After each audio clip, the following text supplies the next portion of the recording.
J'ai pris en main les Galaxy Z Fold 6 et Flip 6 de Samsung, ils sont tout beaux, ils sont tout frais, ils viennent d'être annoncés, et ben c'est tout simplement l'occasion de vous dire ce que j'en ai pensé. Et on commence par le Flip 6, c'est le plus abordable, 1200 €, c'est 3 fois rien. On connaît le format, les flips ils se ferment en clapet, format iconique chez Samsung, moi j'aime beaucoup, toujours facile à ranger dans la poche, et là, qu'est-ce qu'il y a à dire? Ce qui saute aux yeux sur ce Flip 6, c'est les finitions mat et les bords plats. Et évidemment, toujours cet écran externe qui ne change pas par rapport à l'année dernière, avec toujours ce format un peu bizarre et cette encoche qui est là pour éviter les deux caméras. D'ailleurs, pour la photo, il y a du mieux avec enfin un capteur principal de 50 mégapixels. Et là, la promesse de Samsung, c'est de dire la qualité photo, c'est la même que sur les Galaxy S24. Autre amélioration sur le papier qu'il faut noter, c'est la batterie de 4000 mAh. Donc, le Flip 6 a la plus grosse batterie qu'on a jamais vue sur un flip. Et ça peut être intéressant parce que en plus de ça, on a une puce Snapdragon 8 Gen 3, donc dernier cri, etc. Mais surtout, plus efficace sur la consommation énergétique. Et en plus de ça, on a une chambre à vapeur. Là aussi, c'est une première pour le Galaxy Z Flip 6. Et vous pouvez la voir là à l'image. On voit qu'elle est assez grande par rapport au format plutôt restreint du Galaxy Z Flip 6. Donc c'est prometteur. Et encore une fois, je répète, on a batterie plus grosse, meilleure puce et chambre à vapeur. Tout ça pour peut-être faire un smartphone flip plus autonome.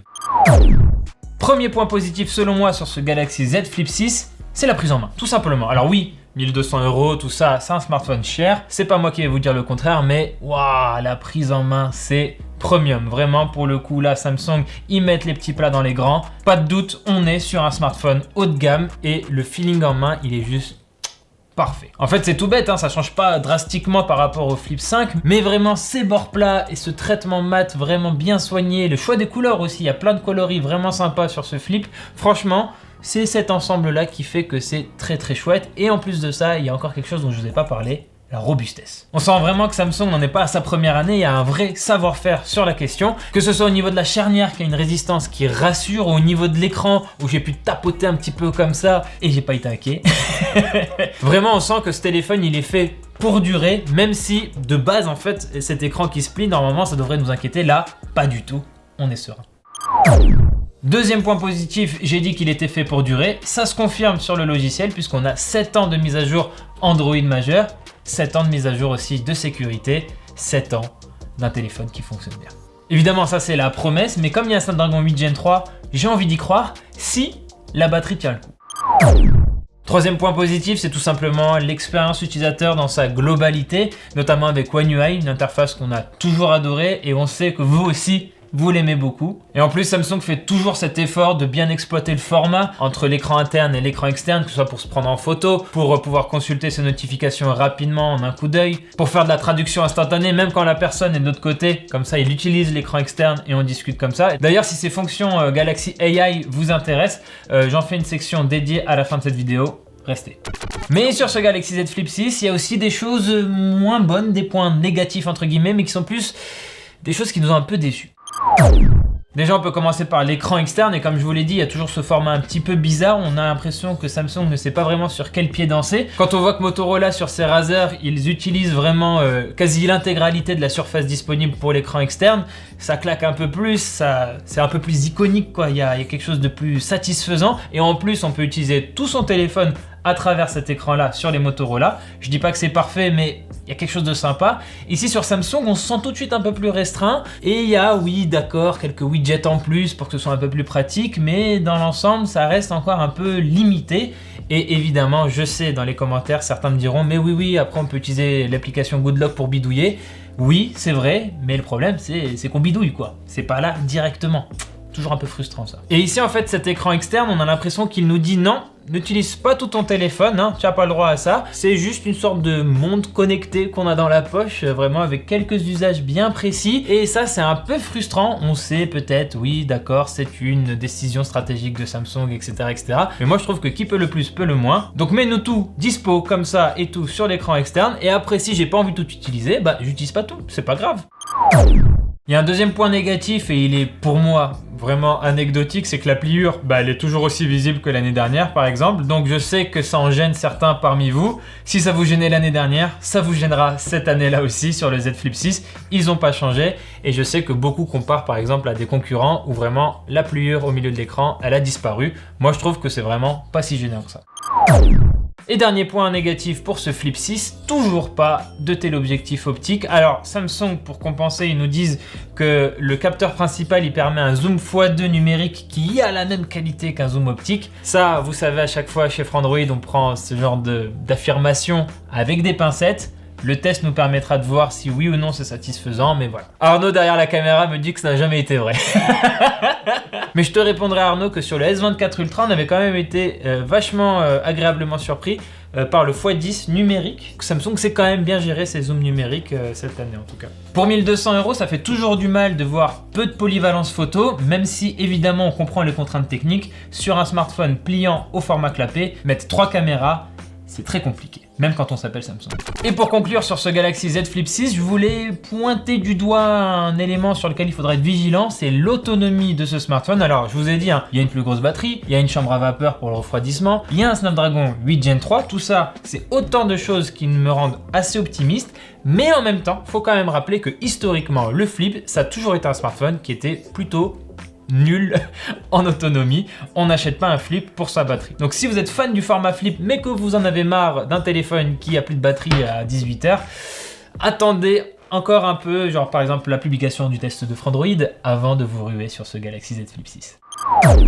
On passe maintenant au Galaxy Z Fold 6, tout simplement peut-être l'un des smartphones les plus chers sur le marché, parce qu'on commence tranquillement à 2000 €. Voilà. Le design est revu, plus angulaire, bord plat, finition mat au dos et sur les bords. Que ce soit ouvert ou fermé, le Fold il est moins haut mais plus large. Et Samsung dit que c'est du coup un design plus pratique pour les gens. Et surtout, ce qu'on retient particulièrement, c'est qu'il est plus léger de 14 grammes par rapport au Fold 5. On a aussi un Snapdragon 8 Gen 3, une batterie de 4400 mAh et on retrouve aussi une chambre à vapeur, mais cette fois-ci, elle est plus grande que l'année dernière. Donc, normalement plus efficace. On a aussi toujours ce petit détail qui fait la diff, c'est la caméra intégrée directement dans l'écran interne du Galaxy Z Fold 6. Et plus précisément, elle est cachée sous l'écran. Quand on la regarde, on la voit, mais globalement, elle se fait oublier. Et franchement, ça passe très bien pour une visio ou ce genre de choses.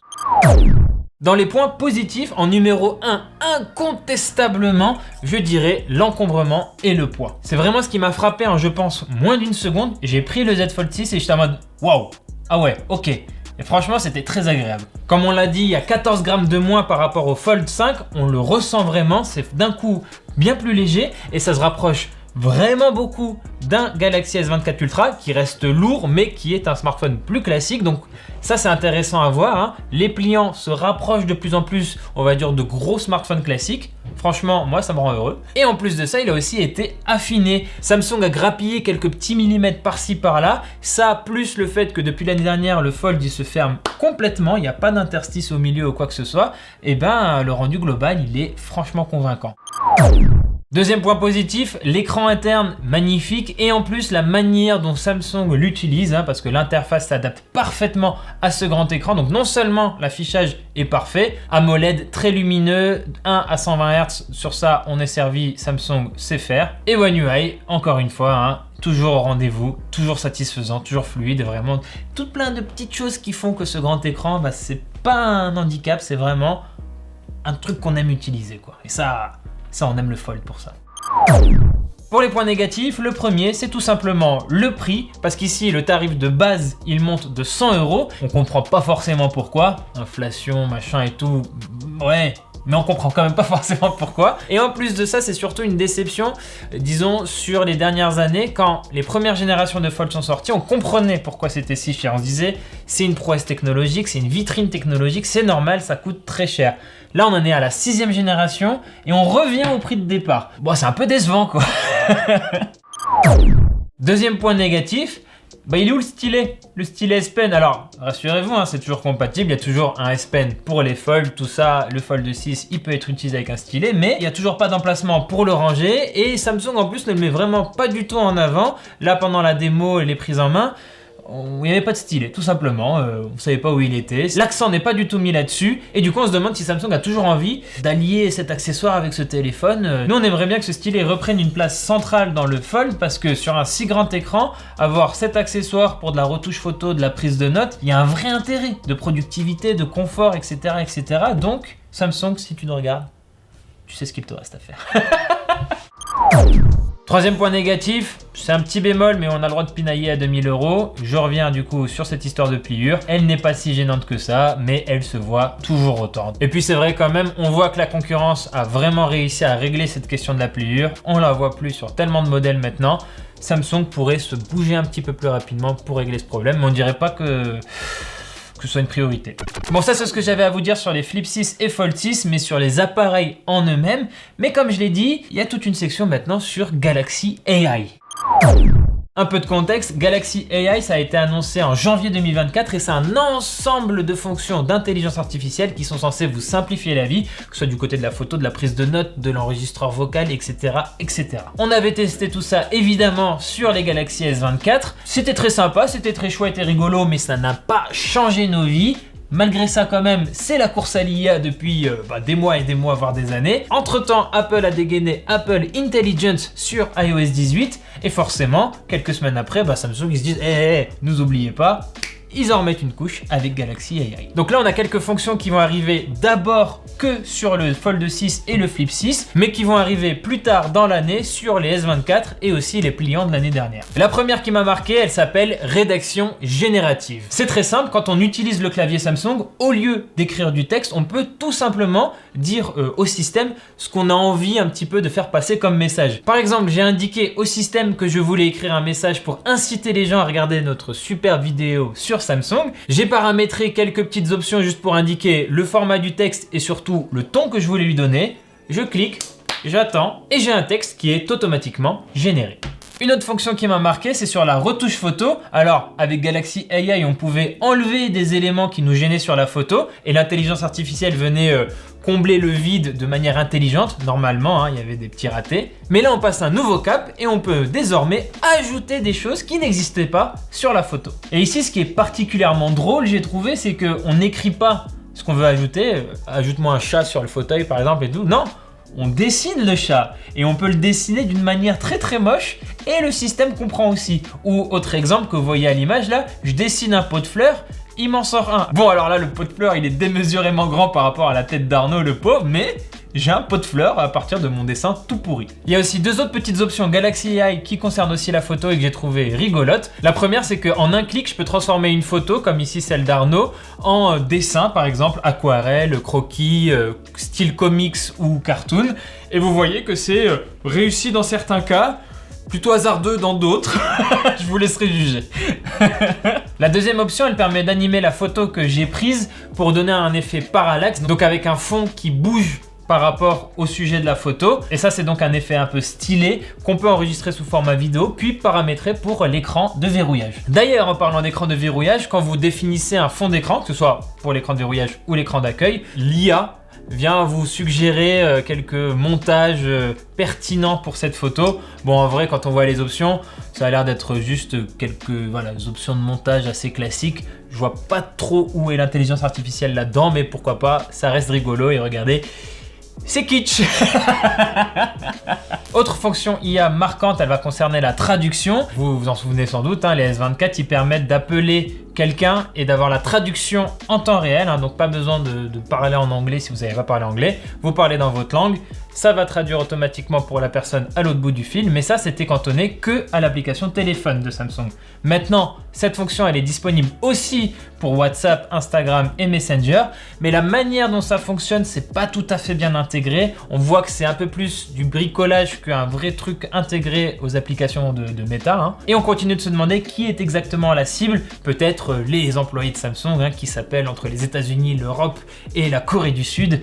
Et tac tac tac, voilà, traduction instantanée, mais en général, quand on utilise cette fonctionnalité pour réserver un restaurant à l'étranger, la personne à l'autre bout du fil, dès qu'elle entend la voix IA, elle raccroche. C'est normal, les gens sont pas encore habitués. Peut-être que justement, en le rendant disponible sur des applications populaires comme WhatsApp ou Messenger, peut-être que ça va permettre de démocratiser la chose. Je voulais aussi vous parler d'une fonctionnalité IA qui est réservée en exclusivité au Galaxy Z Flip 6. C'est les réponses suggérées, les réponses intelligentes. Alors ça, on connaît, Smart Reply, ça existe déjà sur plein de fonctions IA et pas que chez Samsung. Si j'ai un Z Flip 6 et que vous m'envoyez un message pour me demander si je viens bien ce soir à la soirée, moi je vais pouvoir vous répondre en un clic. Alors ça, c'est rien de nouveau en soi, mais ici Samsung promet une intelligence un peu plus poussée parce que là, l'intelligence artificielle va venir analyser les 7 derniers messages de la conversation pour avoir un meilleur contexte du sujet. Imaginons que 5 messages plus haut, je vous avais dit je suis pas encore tout à fait sûr et si je viens, ce sera plus tard. Là, peut-être que l'IA elle proposera en réponse ouais, je viens, mais l'heure est encore à confirmer. Cette fonction elle est intéressante, mais on ne pouvait pas encore l'essayer dans la zone de démo, donc il faudra attendre le test pour en savoir plus. En attendant, je dirais juste qu'on trouve ça un petit peu dommage que cette fonction soit disponible uniquement sur les Galaxy Z Flip 6. Ça aurait très bien pu aussi marcher sur le Fold 6.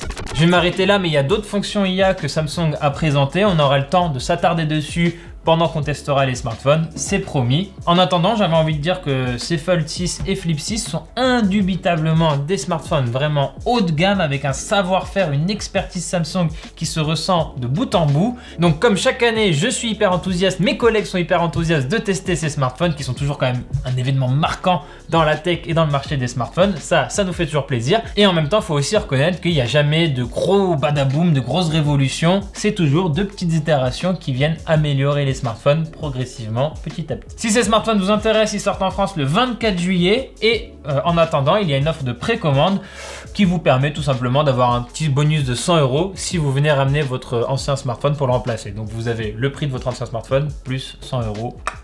Ça vous fait un smartphone qui est peut-être pas à 2000 balles quoi à la fin. Voilà, c'est tout pour cette vidéo. Merci de l'avoir regardé jusqu'au bout. N'hésitez pas à nous dire dans les commentaires ce que vous pensez de ce Fold 6, de ce Flip 6. Au moment où on sort cette vidéo, on est aussi sur Twitch en train de commenter justement le Galaxy Impact de Samsung parce qu'il n'y a pas que le Fold 6 et le Flip 6. Il y a aussi Galaxy Ring, des Galaxy Watch, des Galaxy Buds, tout plein de produits, donc n'hésitez pas à venir nous rejoindre sur Twitch, on est sympa. Et en attendant, vous pouvez aussi nous dire dans les commentaires ce que vous pensez de ces deux smartphones. Et moi je vous dis à très bientôt sur Frandroid, évidemment.